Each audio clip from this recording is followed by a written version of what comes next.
Start करते हैं। स्वतंत्र और निष्पक्ष चुनाव की चुनौतियां क्या है। स्वतंत्र और चुनाव को स्वतंत्र और निष्पक्ष रखने के लिए क्या क्या हमें दिक्कत आती है, ठीक है, क्या क्या चुनौतियां आ सकती है हमारे सामने, ठीक है ना।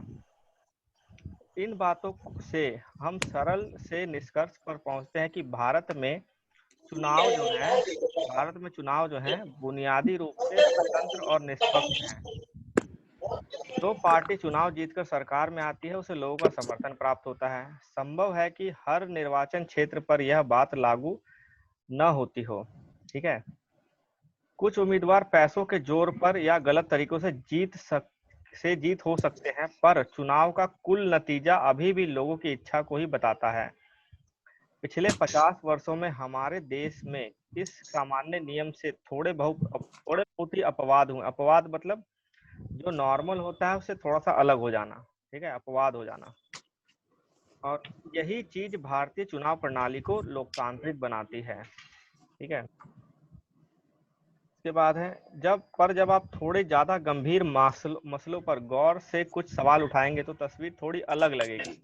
क्या लोग पूरी समझदारी और सारी चीजें जानकर फैसले करते हैं, ठीक है।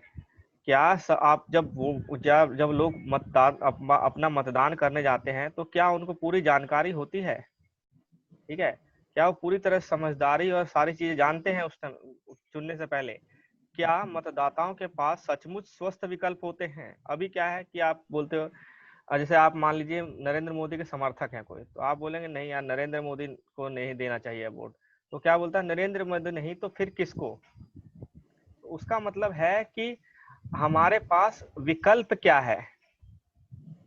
उसका कहना है कि नरेंद्र मोदी चलो मान लिया गलत है, ठीक है, उनका कहना है कि नरेंद्र मोदी चलो मान लिया कि गलत विकल्प है, लेकिन उससे सही विकल्प भी कहाँ है हमारे पास। तो विकल्प सही है कि उससे नहीं। सही विकल्प नहीं है, लेकिन हम एक बार और तो चांस दे सकते हैं हाँ, ना। वो तो आप मान रहे हो ना, लेकिन मैं कह रहा हूँ जनरली क्या होता है कि क्या मतदाताओं के पास सचमुच स्वस्थ विकल्प उपलब्ध होते हैं। लगभग टाइम पे क्या होता है, मतदाताओं के पास विकल्प ही नहीं है एक भी। ये पहला जो खड़ा है ये बीजेपी से, मान लीजिए इसके ऊपर 4 क्रिमिनल केस चल रहे हैं, ठीक है। ये कांग्रेस से खड़ा है कोई, इसके ऊपर इसने क्या कहते हैं घूसखोरी का आरोप चल रहा है बहुत बड़ा, ठीक है, 2 बड़े बड़े स्कैम चल रहे हैं, ठीक है। एक और खड़ा है, मान लीजिए XYZ किसी और पार्टी से खड़ा है, तो ये अभी नया नया आया है, इसको कुछ पता ही नहीं है आपको इसके बारे में, और लगता है कि और गलत ही आदमी है। मोदी पे मर्डर का ही केस चल रहा है। मान लीजिए ये सब केस चल रहे हैं, तो आपके पास विकल्प नहीं है अगर मान लीजिए कोई अच्छा, तो आप फिर किसको वोट दोगे। समझ इस क्या कहने का क्या मतलब है, स्वस्थ विकल्प है कि नहीं है। चुनाव लोकतांत्रिक होने के लिए क्या होता है कि जो आप चुनने जा रहा है, जो इंसान वोट डालने जा रहा है, उसके पास सारी इंफॉर्मेशन है कि नहीं, वो समझदार है कि नहीं, ठीक है। फिर दूसरा है कि जिसको चुनने जा रहा है क्या वहाँ विकल्प है, उसके पास अच्छे विकल्प है कोई, ये भाई क्रिमिनल है, ये कुछ और चार्जेस है इसके ऊपर, ये थोड़ा अलग है, ये अलग, उसके पास विकल्प ही नहीं मिल रहा है, ठीक है। तो क्या करेगा, इन चारों में से किसी एक को दे देगा वोट। क्या चुनाव मैदान सबको बराबरी का अवसर देता है। मान लीजिए बीजेपी से उम्मीदवार है तो ये बड़ी पार्टी है तो ये खर्चा ज्यादा कर सकती है। ये छोटी पार्टी से या निर्दलीय है कोई लेकिन अच्छा शिक्षक है, मान लीजिए कोई शिक्षक या फिर कोई उस तरह का सरकारी अधिकारी है जो रिटायर हो चुका है, चुनाव लड़ना चाहता है, जवान है कोई आर्मी का, तो क्या इसके पास उतना पैसा है कि उसकी बराबरी कर सकता है चुनाव में।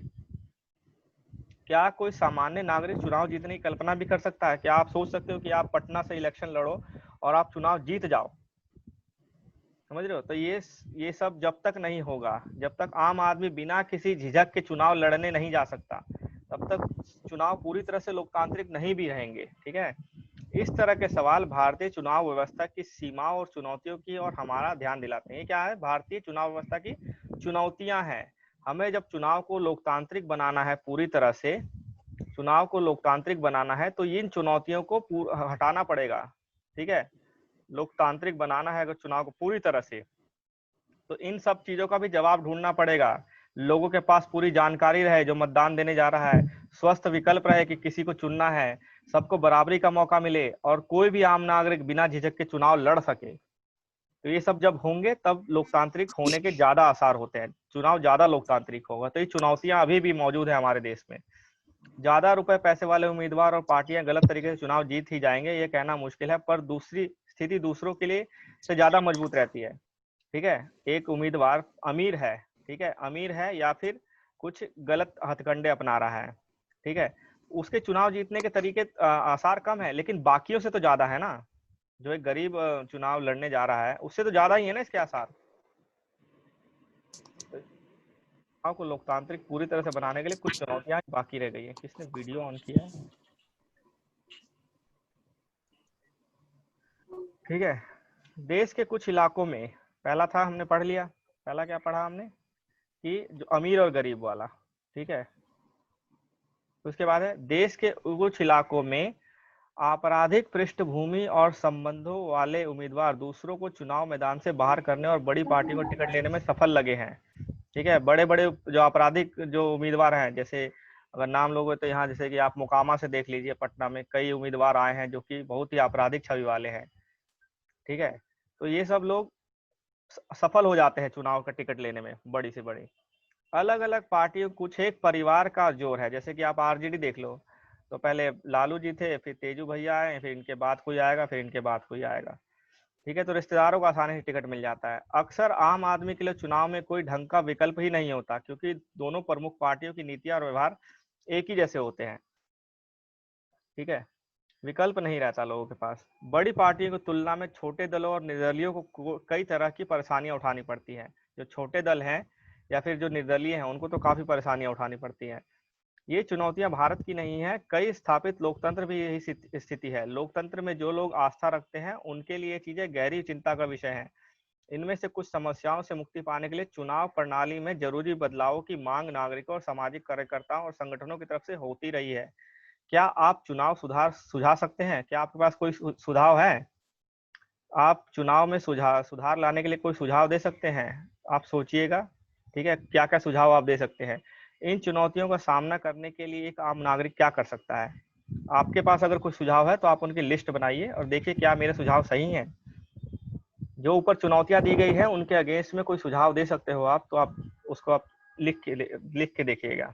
अभी कुछ वर्ड है, चुनावी धांधली, निर्वाचन क्षेत्र, आचार संहिता पढ़ चुके हैं। आचार संहिता क्या होती है? क्वेश्चन है, ठीक है, चुनाव क्यों होते हैं? इसके बारे में कौन सा वाक्य ठीक नहीं है? चुनाव क्यों होते हैं? चुनाव लोगों को सरकार के कामकाज का फैसला करने का अवसर देते हैं। सही है कि गलत है? जो सरकार ने कामकाज किया उसका फैसला करने का अवसर देता है लोगों को। सही है एक तरह से। हाँ लोग चुनाव में अपनी पसंद का उम्मीदवार का चुनाव लोग चुनाव में अपनी पसंद के उम्मीदवार का चुनाव करते हैं। लोग हाँ सही है। चुनाव लोगों को न्यायपालिका के कामकाज का मूल्यांकन करने का अवसर देता है। तो चुनाव में न्यायपालिका कामकाज थोड़ी ना मूल्यांकन होता है। न्यायपालिका के कामकाज का मूल्यांकन आम आदमी नहीं करता। ठीक है, आम आदमी सिर्फ सरकार और शासन के कामकाज का मूल्यांकन करता। तो ये गलत है, ये वाला कथन गलत है। लोग चुनाव में अपनी पसंद की नीतियां बना सकते हैं। ठीक है, लोग चुनाव से अपनी पसंद की नीतियां बना सकते हैं, ठीक है। तो ये वाला गलत है आपका, ग वाला। न्यायपालिका पर हम नहीं देख रेख करते। भारत के चुनाव लोकतांत्रिक है, यह बताने के लिए कौन सा सही कारण नहीं देता। जब भी आप किसी भी एग्जाम में बैठते हो ना, ये सबसे इंपॉर्टेंट चीज बता रहा हूँ, तो एग्जाम में क्वेश्चन को पूरा पढ़ो। ठीक है, यहाँ से लेकर यहाँ तक, एंड तक, क्योंकि यहाँ जब नहीं मिल जाता है ना तो आंसर पूरा बदल जाता है। ठीक है, आपने सोचा कि चुनाव में लोकतांत्रिक, आपको लगा कि कौन सा कथन सही बताना है इसमें से, आपने यहाँ तो पढ़ा ही नहीं किया, तो नहीं वाला बताना था मुझे। नो वाला भी पढ़ा करो। पूरा क्वेश्चन पढ़ना है 2 बार। ठीक है, पूरा क्वेश्चन पढ़ना है पूरा लेंथ में। ठीक है, इसके बाद है आपका चुनाव लोकतांत्रिक है, कौन सा कथन नहीं सही नहीं है? भारत में ग होगा इसका आंसर। है ग होगा। 18 साल से अधिक उम्र का हर व्यक्ति मतदाता है, तो चुनाव लोकतांत्रिक नहीं हुआ। मैं कह रहा हूँ कारण नहीं देता। कौन सा कारण ऐसा है जो चुनाव क्वेश्चन को पढ़ो ठीक से। भारत के चुनाव लोकतांत्रिक है, यह बताने के लिए कौन सा वाक्य सही नहीं है। तो ये तो सही बता रहा है ना, ये तो बता रहा है कि तो चुनाव ये लोकतांत्रिक है। सही नहीं है तो सारे तो वैसे ही दिख रहे हैं। यही तो आपको बताना है, सारे वैसे कैसे दिख रहे हैं? चुनाव आयोग शक्तिशाली है तो लोकतांत्रिक हुआ ना। 18 साल से कभी सार्वभौमिक वयस्क मताधिकार दिया है तो चुनाव लोकतांत्रिक हो गए। भारत में चुनाव हारने वाली पार्टी जनादेश स्वीकार कर लेते हैं, चुनाव लोकतांत्रिक हो गए। ये देखिए, चुनाव दुनिया की सबसे ज्यादा मतदाता से डिपेंड नहीं करता है। ठीक है, सबसे ज्यादा मतदाता है कि नहीं उससे नहीं पता लगता। चुनाव लोकतांत्रिक मतलब कौन चुन रहा है, किसको चुना जाना है, और कौन देख रेख कर रहा है। ठीक है, कौन चुन रहा है, कौन किसको चुना जाना है, और कौन देख रेख कर रहा है, ये सब इन तीनों पे डिपेंड करता है ना। आप जब दोबारा इस चैप्टर को पढ़ोगे तो आपको ये कहने का मतलब ये है कि पूरे जैसे कि मतलब चुनाव आयोग जो है सबसे ऊपर थोड़ी ना है, मतलब ये सिर्फ इलेक्शन के टाइम में होती है ना। तो इसीलिए तो चुनाव लोकतांत्रिक है ना, चुनाव की ही बात हो रही है ना। काफी शक्तिशाली बोला है, सबसे शक्तिशाली नहीं बोला इसने। अच्छा हाँ, काफी शक्तिशाली है। ठीक है, अब यहाँ पे आपको मैच द फॉलोइंग का मैच करना है, मेल ढूंढना है। समय समय पर मतदाता सूची का नवीनीकरण आवश्यक है ताकि सचमुच प्रतिनिधित्व हो सके, एक अपना प्रतिनिधि चुनने का अवसर मिले, चुनाव लड़ने का अवसर मिले। संभव है कुछ लोग, ये वाला देखो, संभव है कि कुछ लोग उस जगह से अलग चले गए हैं और पिछले चुनाव में मतदान किया था, जहां उन्होंने पिछले चुनाव में मतदान किया था वहां से कहीं और चले गए, तो इसीलिए मतदाता सूची को बार बार अपडेट करना पड़ता है। कुछ निर्वाचन क्षेत्र अनुसूचित जाति अनुसूचित जनजाति के लिए आरक्षित है, ताकि क्यों आरक्षित किए जाते हैं, क्योंकि ताकि सबको समाज के हर तबके का समुचित प्रतिनिधित्व हो सके। समाज के हर तबके, प्रत्येक को सिर्फ एक वोट डालने का हक है। सिर्फ एक ही वोट क्यों डालता है? तो ये दो हर होगा। को अपना हर एक को अपना प्रतिनिधि चुनने का समान अवसर मिले। ठीक है, सत्ताधारी दल को सरकारी वाहन के इस्तेमाल की अनुमति नहीं है, क्योंकि उम्मीदवार जो लड़ रहा है उसको समान अवसर मिले। अगर सत्ताधारी दल को मिल गया। क्वेश्चन आंसर हाँ जी, सारा हाँ हो गया लगभग। देखते हैं, दो ही 3 क्वेश्चन थे, बाकी सब ये आपको लिखने वाले हैं। ठीक है, हाँ थोड़ा इजिट हो गए थे काम था। चलो कोई नहीं, लो सब रिकॉर्डिंग हो रहा है। तो ये भी क्वेश्चन ही है, सब कीजिएगा बैठ के। ठीक है ना, मैं तो आगे चैप्टर आगे शुरू कर दे रहा हूँ। अभी चैप्टर खत्म हो गया क्या? अब दूसरा यहाँ पे क्या है, हमारे यहाँ मतदाता दिवस कब मनाया जाता है, ये आपको याद करना पड़ेगा। मतदाता दिवस इसमें लिखा नहीं हुआ, शायद 25 जनवरी को होता है। 25 फरवरी जनवरी ये देखिए, तो ये पूछा जा सकता है कि नेशनल वोटिंग डे कब, वोटर्स डे कब होता है? 25 जनवरी को। ठीक है,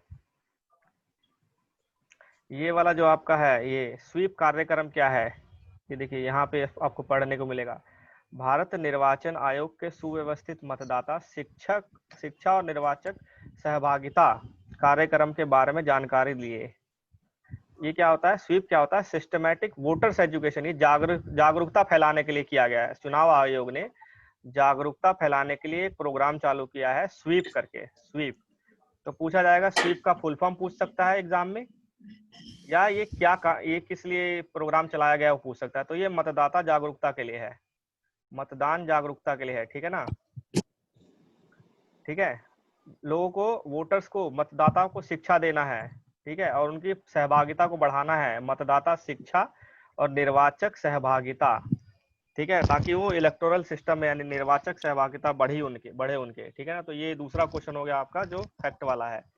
स्वीप क्या है और हमारा मतदान दिवस कब है। ठीक है, संस्थाओं का काम का जब आता है, इंस्टीट्यूशन, संस्थाएं क्या होती है। ठीक है, भारत में 2 तरह की संस्थाएं होती हैं, एक संवैधानिक होती है और एक गैर संवैधानिक होती है। ठीक है, ये 2 तरह की संस्थाएं होती हैं, संवैधानिक और गैर संवैधानिक। अब हम पढ़ेंगे इनके बारे में डिटेल में सारी चीजें। ठीक है, लोकतंत्र का मतलब होता है, लोकतंत्र का मतलब सिर्फ शासकों का चुनाव नहीं करना। लोकतंत्र का मतलब, लोकतंत्र का शब्द को ही समझो ना, लोक मतलब लोग, लोगों का तंत्र, तंत्र मतलब चलाना, सिस्टम को कैसे चलाना है। तो सिर्फ शासकों का चुनाव तक। लोकतांत्रिक व्यवस्था में शासकों को भी कुछ कायदे कानूनों को मानना होता है, उन्हें भी संस्थाओं के साथ और संस्थाओं के भीतर ही रहकर काम करना होता है। ऐसा नहीं कि आपने किसी को प्राइम मिनिस्टर या चीफ मिनिस्टर बना दिया तो वो एक तरह से इंडिपेंडेंट हो गया, कोई काम कर सकता है वो। नहीं, कोई काम नहीं कर सकता, हर काम नहीं करेगा वो, उसकी एक सीमा होती है। ठीक है, नियम होते हैं कुछ उसके भी, उनको उसी नियमों के अंदर रहकर काम करना है। ठीक है, उसको उसी नियमों के अंदर रह के काम करना है।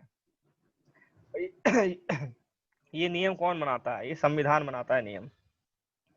यह अध्याय लोकतंत्र में संस्थाओं के कामकाज से संबंधित है। इसमें हम समझने का प्रयास करेंगे कि हमारे देश में किस तरह महत्वपूर्ण फैसले जो हैं उन्हें करके उन्हें लागू किया जाता है, कैसे महत्वपूर्ण फैसलों को लागू किया जाता है। हम यह भी देखेंगे कि फैसलों से संबंधित विवादों को किस तरह सुलझाया जाता है। जैसे कोई फैसला हुआ और उससे कोई विवाद हो गया तो कैसे सुलझाएंगे।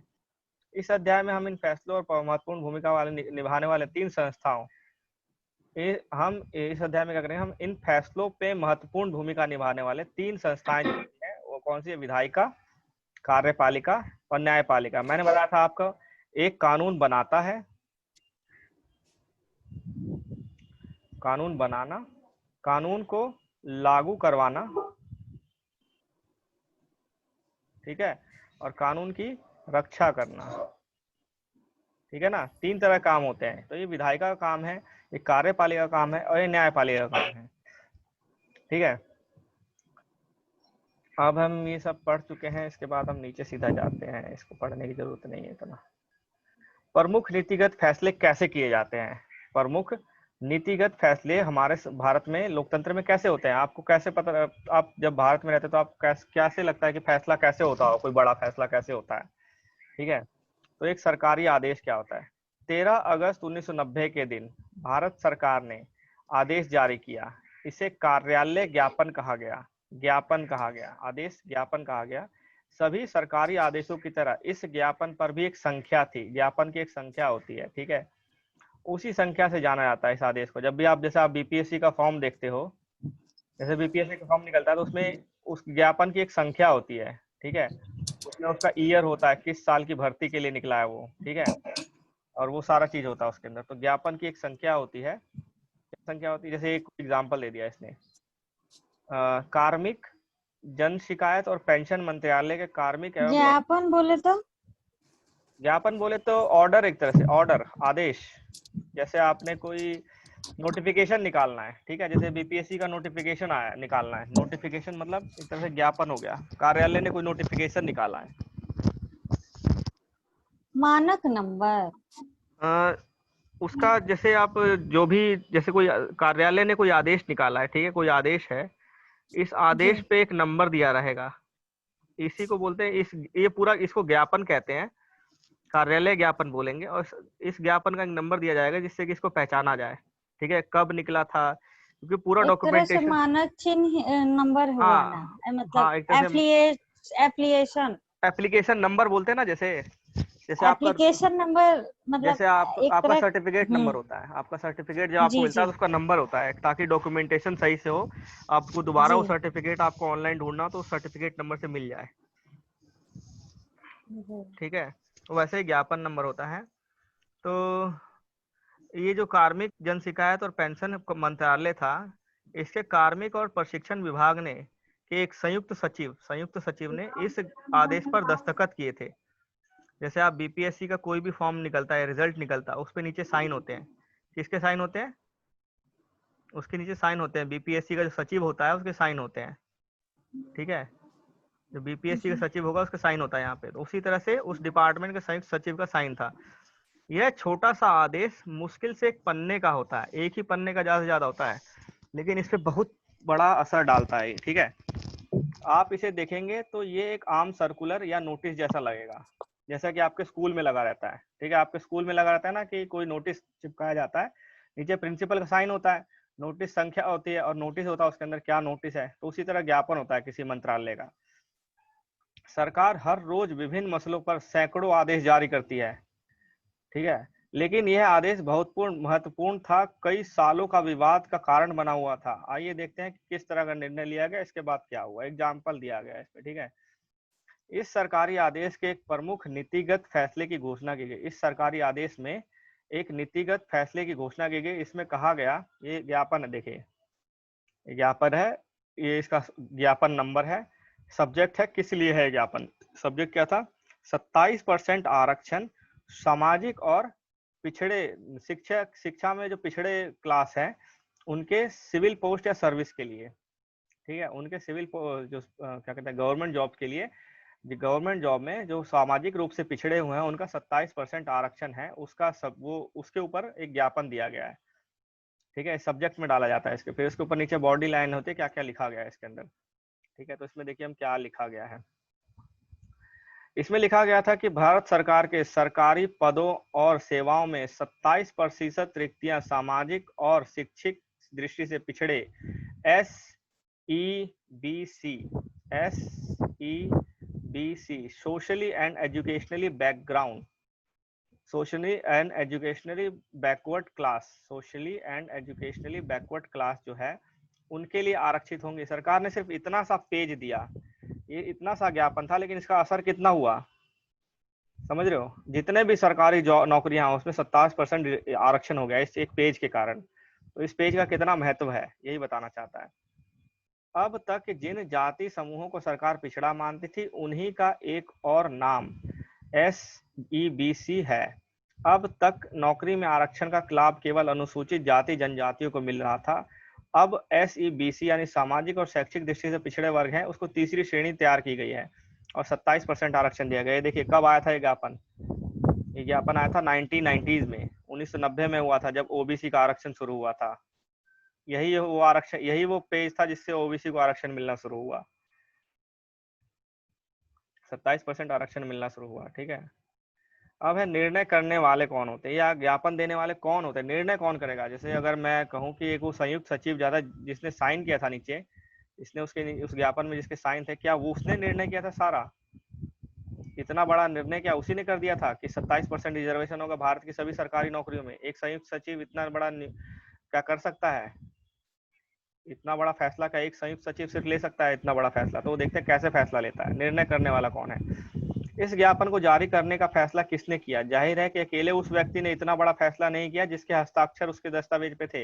हस्ताक्षर किसके थे यहाँ पे, संयुक्त सचिव के, संयुक्त सचिव के हस्ताक्षर थे यहाँ पे। लेकिन उसने इतना बड़ा फैसला उसने अकेले नहीं किया पूरे भारत के लिए, वह अपने मंत्री द्वारा दिए गए दिशा निर्देशों को लागू करने वाला अधिकारी था, वो कानून को लागू करवाने वाला अधिकारी था। ठीक है, वो जो संयुक्त सचिव है वो लागू करवाता है कानून को। जो भी अफसर ऑफिसर्स होते हैं गवर्नमेंट के, तो BPSC, संयुक्त सचिव जो होते हैं वो कार्यपालिका में है ना। हाँ देखिए आएगा, आप जो बोल रहे हो वही आएगा अभी। ठीक है, कार्मिक और प्रशिक्षण विभाग के मंत्री ने भी खुद यह, अब पहले संयुक्त सचिव थे उन्होंने साइन किया, लेकिन उनको ऑर्डर किसने दिया, जो मंत्री है उसने दिया, जो शिक्षा विभाग के जो मंत्री हैं उसने दिया। लेकिन उसने भी ये निर्णय खुद नहीं किया। ठीक है, जो शिक्षा विभाग के मंत्री है, प्रशिक्षण विभाग के मंत्री है, उसने नहीं किया, उससे पहले भी ये निर्णय ले लिया गया था। आप अनुमान लगा सकते हैं कि इतने बड़े निर्णय में देश के सभी प्रमुख अधिकारी शामिल रहे होंगे, प्रधानमंत्री से लेकर होम मिनिस्टर, गृह मंत्री सब शामिल रहे होंगे इतने बड़े निर्णय में। तो ये अकेले इन दोनों ने नहीं लिया था ये निर्णय पहले से ही लिया, आगे से ही लिया था। तो कैसे होता है, अब एक बार फिर से इन प्रमुख बिंदुओं पर सरसरी नजर डालते हैं। सरसरी जल्दी नजर डालते हैं। राष्ट्रपति क्या होता है, राष्ट्र का अध्यक्ष होता है और औपचारिक रूप से देश का सबसे बड़ा अधिकारी होता है। ठीक है, लास्ट ईयर BPSC में क्वेश्चन आया था कि उसने एक कैग था या किसी का पूछा था, हाँ, controller auditor general of India जो था, कैग जो होता है, उसका रैंक पूछी थी, कितने नंबर रैंक पे होता है, ऐसे कुछ क्वेश्चन था। तो हमारे भारत जो इंडिया में जो अधिकारियों की एक रैंक डिसाइड की गई, सबसे नंबर 1 पे जो आता है वो प्रेसिडेंट है। भारत के जो प्रेसिडेंट है नंबर 1 रैंक पे अधिकारी है, ये सबसे पहला अधिकारी होता है। सबसे बड़ा अधिकारी यही होते हैं, देश का सबसे बड़ा अधिकारी होता है। प्रधानमंत्री सरकार का प्रमुख, जो प्रधानमंत्री है वो सरकार का प्रमुख है, लेकिन ये पूरा देश सरकार, इसके अंदर सरकार है, सरकार का प्रमुख है, लेकिन प्रेसिडेंट इस पूरे देश का मुख्य हेड होता है। ठीक है, दरअसल सरकार की ओर से अधिकांश अधिकारों का इस्तेमाल वही करता है। सरकार, प्रधानमंत्री जो है वो सरकार का प्रमुख होता है और सरकार की तरफ से सारे अधिकार लगभग वही इस्तेमाल करता है। ठीक है, इसके बाद है ये प्रधानमंत्री की सिफारिश पर राष्ट्रपति मंत्रियों की नियुक्ति करता है। ये सब पढ़ चुके आप। ठीक है, जैसे आपने यहाँ पे जनता थी, ठीक है, फिर से बता रहा हूँ, जनता थी, इन्होंने वोट दिया लोकसभा के लिए और यहाँ विधायिका चुनी गई। मान लीजिए ये इतने लोग चुने गए, इन विधायिका ने एक अपने में से किसी को एक प्रधानमंत्री बना दिया। ठीक है, इस प्रधानमंत्री ने क्या किया कि इन दोनों को कार्यपालिका के लिए नियुक्ति के लिए सिफारिश कर दी, किसको? प्रेसिडेंट को सिफारिश कर दी, प्रेसिडेंट ने ओके कर दिया तो ये कार्यपालिका बन गई, यही सरकार है। ठीक है, ये प्रधानमंत्री प्लस 2 मिनिस्टर, ये सरकार है। ठीक है, नियुक्ति कौन करा इसकी? प्रेसिडेंट ने किया। प्रधानमंत्री की नियुक्ति प्रेसिडेंट करता है और इसकी नियुक्ति भी प्रेसिडेंट करता है प्रधानमंत्री के सिफारिश पे। ठीक है, तो ये कार्यपालिका है। तो प्रधानमंत्री की सिफारिश पर होता है। राष्ट्रपति क्या करता है? मंत्रियों की नियुक्ति करता है। ठीक है, इससे बनने वाले मंत्रिमंडलों की बैठकों में ही राजकाज से जुड़े अधिकतर निर्णय लिए जाते हैं। जो ये कमिटी बनती है, जो ये बनते हैं, काउंसिल ऑफ मिनिस्टर बोलते हैं इसको, काउंसिल ऑफ मिनिस्टर, मंत्रियों का जो क्या बोलते हैं, मंत्रिमंडल बोलते हैं इसको, मंत्रिमंडल। ठीक है, मंत्रिमंडल जो होगा यही अधिकतर फैसले करता है। राजकाज के अधिकतर निर्णय इसी मंत्रिमंडल में लिए जाते हैं। संसद में राष्ट्रपति और 2 सदन होते हैं। सदन कौन से होते हैं? लोकसभा और राज्यसभा। प्रधानमंत्री को लोकसभा के सदस्यों के बहुमत का समर्थन हासिल होना जरूरी है।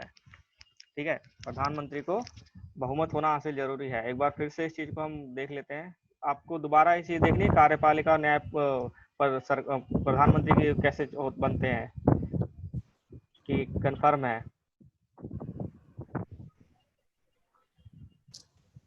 ठीक है, चलो आगे चलते हैं फिर। तो क्या कार्यालय ज्ञापन के फैसले के मामले में ये सब शामिल होते हैं? जो ज्ञापन हुआ था, ज्ञापन दिया गया था कि 27% रिजर्वेशन वाला, तो क्या ये सारे शामिल थे? इसके बारे में पता करते हैं हम कैसे शामिल थे सारे के साथ। एक सरकारी आदेश जो होता है लंबे घटना चक्र का परिणाम होता है। 10 मिनट में खत्म हो जाएगा। ठीक है, 10 मिनट में अपने आप बंद हो जाएगा। एक सरकारी आदेश लंबे घटना चक्र का परिणाम था। भारत सरकार ने 1979 में दूसरा पिछड़ी जाति आयोग गठित किया था, जिसको कहा जाता था मंडल आयोग। ठीक है, 1979 में सरकार ने एक कमीशन का नियुक्ति की थी, आयोग का नियुक्ति किया था, जिसका नाम था मंडल आयोग। इसको मंडल आयोग क्यों कहते हैं? क्योंकि इसके जो अध्यक्ष थे इस आयोग के, उनका नाम था बीपी मंडल। बहुत इंपॉर्टेंट क्वेश्चन है कि मंडल आयोग का नियुक्ति कब हुई थी? 1979 में। ठीक है, और इसी कारण इसे आम तौर पर मंडल आयोग कहते हैं। इसे भारत में सामाजिक और शैक्षिक दृष्टि से पिछड़े वर्गों की पहचान करने के लिए मापदंड तय करने का और उनका पिछड़ापन दूर करने का उपाय करने का जिम्मा सौंपा गया। क्या जिम्मा सौंपा गया? सरकार ने इसको क्या जिम्मा सौंपा कि सामाजिक और शैक्षिक दृष्टि से जो पिछड़ा है, कैसे पता लगाएं कि वो पिछड़ा होगा, उसके मापदंड तय करो और उसका पिछड़ापन कैसे दूर किया जाए ये बताओ। 2 चीजें बताओ कि क्या मापदंड हो उसका पिछड़ापन जानने का और उस पिछड़ापन को दूर कैसे किया जाए। 2 सजेशन देने थे इसको। ठीक है, इस आयोग ने 1980 में 1 साल बाद ही अपनी सिफारिशें दे दी। तो ये क्वेश्चन आता है कि मंडल आयोग ने अपना कब दिया था, जो रिपोर्ट कब सबमिट की थी? 1980 में सबमिट की थी। आयोग द्वारा सुझाए गए उपायों में से एक सिफारिश ये थी कि सरकारी नौकरियों में सामाजिक और शैक्षिक दृष्टि से पिछड़े वर्ग हैं उसको 27% आरक्षण दिया जाए। ठीक है, इस 27% वाला आरक्षण सरकार कब लाई थी? 1990 में। लेकिन काम कब से शुरू हुआ था?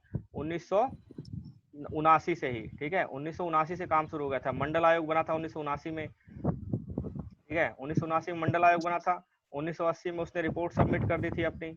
ठीक है, आरक्षण देना था। इस रिपोर्ट और उसकी सिफारिशों पर संसद में चर्चा हुई। संसद को मतलब लोकसभा और राज्यसभा दोनों में चर्चा हुई वर्षों तक। कई, अब देखो 1980 से लेकर 1990 तक 10 साल हैं अभी तो। ठीक है, तो वर्षों तक कई पार्टियां संसद और सांसद इसे लागू करने की मांग करते रहे।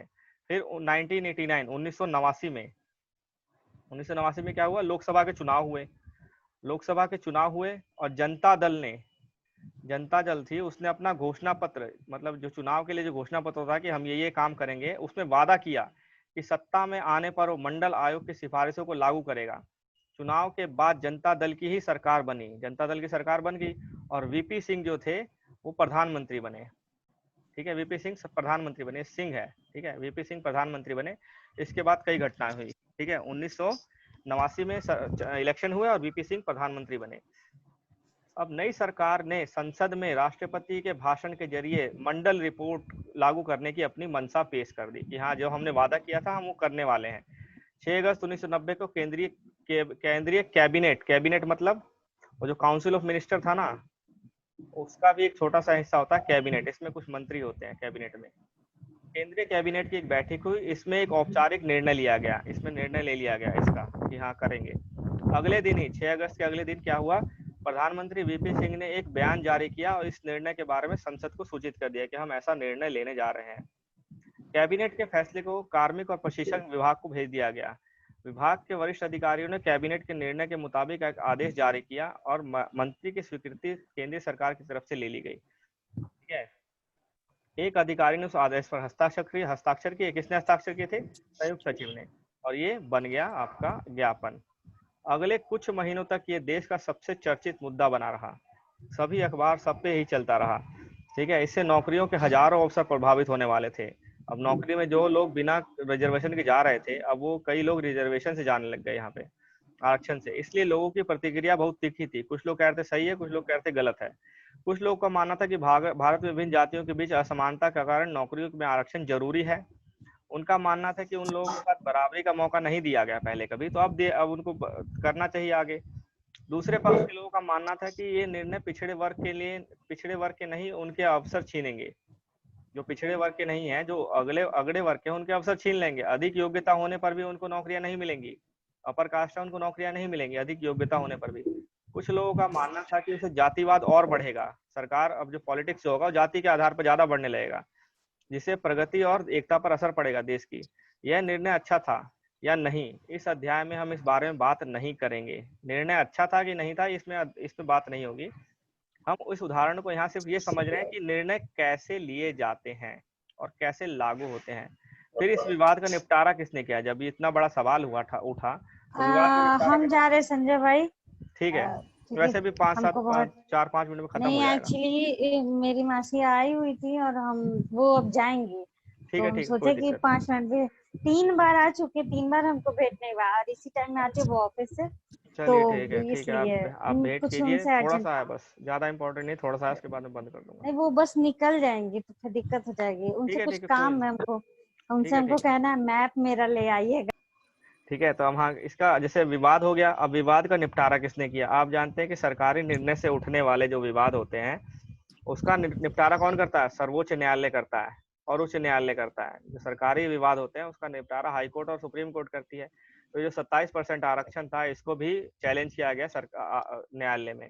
इस आदेश के विरोधी कुछ लोगों ने अदालतों में कई मुकदमे दायर किए। उन्होंने अदालत से इस आदेश को अवैध घोषित करने के लिए कहा। भारत के सर्वोच्च न्यायालय ने इन सभी मुकदमों को एक साथ जोड़ दिया। जितने भी, जैसे कि गुजरात से कुछ लोगों ने मुकदमा किया, पंजाब से किसी ने किया, किसी ने हरियाणा, जहां जहां से आया ना, तो सर्वोच्च न्यायालय ने क्या किया? सबको एक कर दिया और एक ही सुनवाई करी। ठीक है, जब मुद्दा एक है पूरे देश का, तो एक ही बार सुनवाई करेंगे। इस मुद्दे को नाम दिया गया, ये बहुत इंपॉर्टेंट मुद्दा था। इस मुकदमे का नाम था इंदिरा साहनी वर्सेस एवं बनाम भारत सरकार। मतलब जो मेन कंटेंडर था, पार्टी थी, वो इंदिरा साहनी है और दूसरा पार्टी कौन है? पूरा भारत सरकार है, जिसने मुद्दा बनाया था। ये बहुत इंपॉर्टेंट वाला केस था। ठीक है, ये 1992 या 93 का केस है। ठीक है, तो ये केस में कितने न्यायाधीश थे? 11 न्यायाधीश थे। सबसे बड़ी बेंच थी ये।